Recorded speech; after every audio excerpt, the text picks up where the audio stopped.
Hello there guys, what is going on? Daniel Childs back here again for another show. Hope you're doing well. Chelsea won, Newcastle won. The third pre-season game has taken place for me this morning, probably for you quite late at night. And more positives, I think, in terms of performances, in terms of moments. Newcastle, like Brighton, I think are a very good opposition, Champions League team this year. And I felt that sure, it kind of ebbed away in the second half and it was frustrating to concede the goal when we did.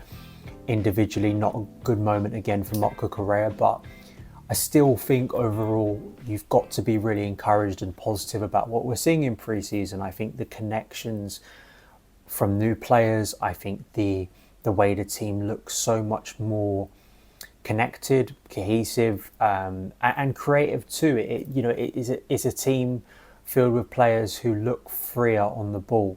And sure, the real stuff hasn't started yet. Chelsea haven't been knocked back by a load of bad results or key injuries. But at the same time, I do think it is encouraging to see players quickly bed into life at Chelsea.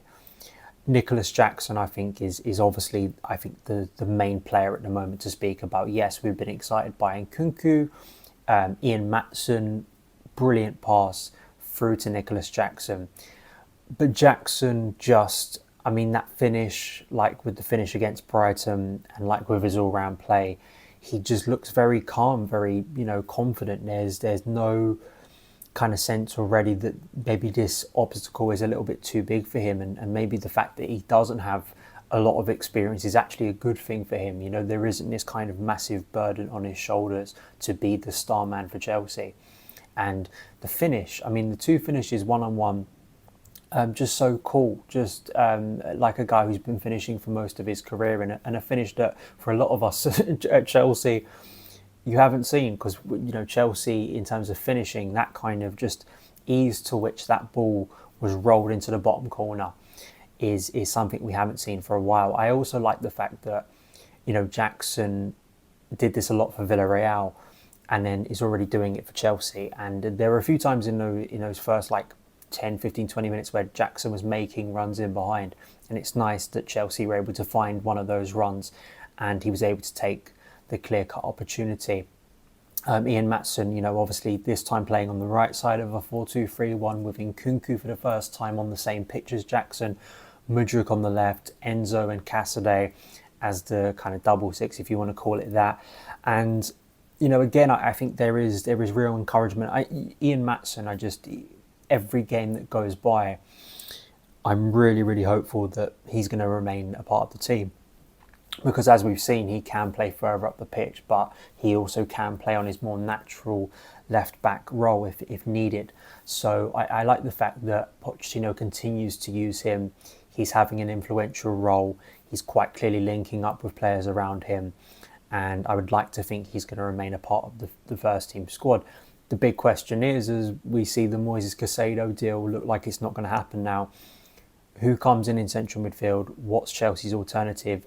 Or will a Cesare Caicedo or an Andre Santos really step up? I really like Caicedo. I think he looks imposing. He looks like he belongs in central midfield. He is still going to be a raw player. He still is going to make mistakes. He probably isn't the profile that we need, absolutely. But I just think it's exciting to watch some of these young players get significant minutes. Bashir Humphreys as well in central defence alongside Trevor Chalobah. Really good for him too as a player. He hasn't just come in for the first couple of games and then he's out of it. He is, he's had 3 games now of playing, and it's quite clear that maybe with the injuries to Wesley Fofana, Benoit Badiashile, that maybe they are looking at, and Pochettino's looking, have I got an internal solution here? We can keep Humphreys around maybe for the season rather than wanting to go out there and sign a new centre-back, which I still think is very ridiculous, because the idea of selling Trevor Chalobah is just nonsense to me. And even though I do like Mark Guehi a lot, I just think it's farcical that to get Mark Guehi back, we have to sell Trevor Chalobah. It's just so classic Chelsea comedy stuff, isn't it? In terms of, we deemed Guehi not good enough because he wasn't ready, and then to get him back, you have to sell an academy player who has proven to be one of our best in the past 2 years, like a really competent and solid defender. So yeah, we'll see how that develops. The one negative I felt was obviously the goal, Miguel Almiron just on a stroke of half time. Marc Cucurella, really bad positioning. He just completely misjudged the pass, and that gave Almiron the chance to run through on goal. And as we saw last season, really good finisher into the bottom corner. You know, Marc Cucurella, it's a real struggle for him. And I do have sympathy for him as a player. I just think that there are some people who just couldn't wait to get the boot in. But that doesn't mean there isn't fair criticism to be had of him. I just kind of, with some players, I do reach the stage of you're not quite sure what to say. And I'm not going overboard about it because we've got Ben Chilwell, we've got Lewis Hall, we've got Ian Matson. It's not like he's the only option Chelsea have got. I think my one concern would be is if by the end of this window, we're selling an Ian Matson and we're keeping Marc Cucurella. We're selling Lewis Hall and we're keeping Marc Cucurella. We're not at that stage yet, so you can't go overboard about it. You know, this is a guy who clearly is struggling with confidence and technically, you know, does not look up to it compared to his competition, which is Ben Chilwell, who's way up here and is going to be the first choice. And, you know, Burstow too obviously got some minutes in the second half. Nice to see some of the other youngsters involved. And you know, there's so much negativity and concern and criticism off the pitch at the moment regarding Chalobah, Conor Gallagher. Conor Gallagher's another one who I just think it'd be nonsensical to let go because this is a guy who just fits Mauricio Pochettino's football like a glove, and I think it's very harsh to rubbish Conor Gallagher after only one season of evidence. And we've already seen in pre-season his impact in the final third, how he can finish chances, how he can anticipate things. And I think he's one of a number of options that Pochettino could utilise. And it seems like the player, and it's also the same with Chalobah, it seems like not pushing for a move. West Ham don't want to go over a certain amount. And I just hope that Chelsea's high stance, and I think we should stress this about Chalobah and Gallagher, maybe the briefing has kind of been a little bit too extreme, or the perception of what's come out is that Chelsea aren't like actively trying to sell these players. It's like they're available for a price. But as Liam Toomey, I think, rightly summed up, it does feel at times with our academy players that other clubs value them highly, more highly than we do. And it kind of feels a little bit like the Mason Mount situation where we'll, you know, price you at a certain level, which may price some clubs out, but we're not going to give you a contract that, you know, represents or matches what a player of that ilk would usually have. I do think it's going to be also an interesting thing to see how, you know, whether it's Kudos from Ajax, whether it's Ryan Cherky from Lyon, Michael Elise has been linked. Out of those three, I really like Elise as a player. I really do. It was interesting. I caught up with some Crystal Palace fans over here watching the Women's World Cup. We spoke about it, right? And they obviously rate him very highly, like they do Eze.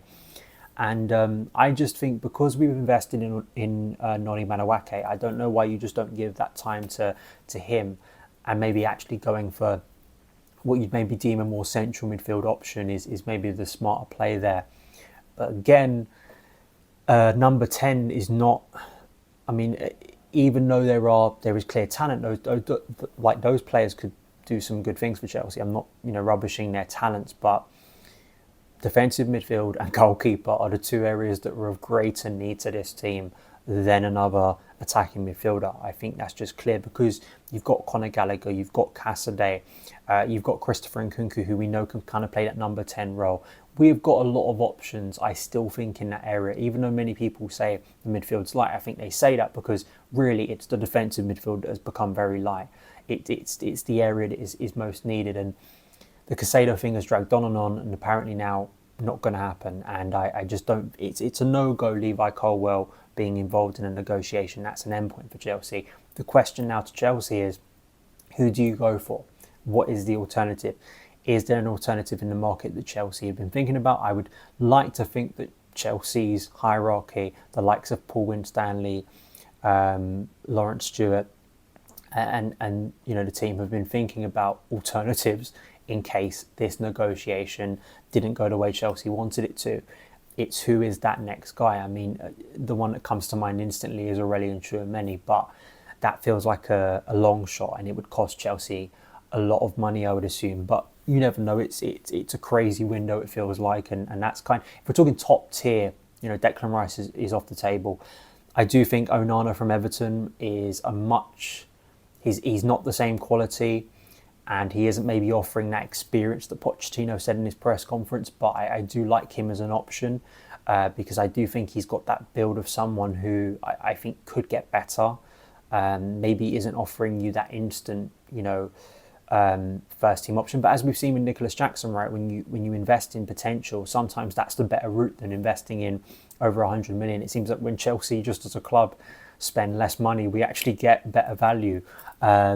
So it's a big thing because obviously you can see the Liverpool game coming very soon, and we've got a couple more. I think it is pre-season games before we do face Liverpool at Stamford Bridge. So we'll get a few more looks at this team and hopefully a signing or two, because I just think it's nice to have those players bedded in before the season as well. But doesn't seem to be that much progress. I know Romeo Lavia, Liverpool are interested in him, but it seems like Chelsea have firm interest. But again, Lavia I think is a very talented player, but does he massively alter what Chelsea already have and what they need? I think that's a big question too, but we will see how that all develops. Let me know your thoughts on the game, all of the transfer stuff in the comments below, and I'll see you again very soon. All the best.